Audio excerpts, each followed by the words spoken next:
माझं नाव सुजित मोळ. मी तिकोना किल्ल्याचा किल्लेदार म्हणून या ठिकाणी काम बघतो. हा किल्ला दिसायला खूप छोटा आहे, पण इतिहासामध्ये खूप असा महत्त्वाचा मानण्यात आलेला किल्ला आहे. हा किल्ला आजूबाजूच्या परिसरावरती नियंत्रण ठेवण्यासाठी आणि शत्रूंवरती वचक ठेवण्यासाठी टेळणीचा किल्ला म्हणून वापरण्यात आलेला किल्ला होता.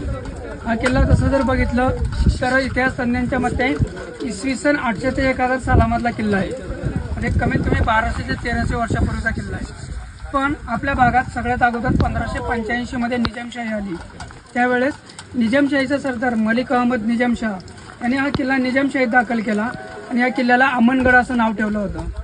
मग त्यांनी काही काळ राज्य केल्यानंतर 1657 मध्ये छत्रपती शिवाजी महाराजांनी कोकणातील काही किल्ल्यांबरोबर हा किल्ला पण आपल्या स्वराज्यात घेतला आणि या किल्ल्याला वितंडगड असं नाव ठेवलं होतं. या किल्ल्याचा मेन उपयोग म्हणजे आपल्या राज्यात असणाऱ्या 12 मावळांपैकी हे समोरचं पवन मावळ आहे.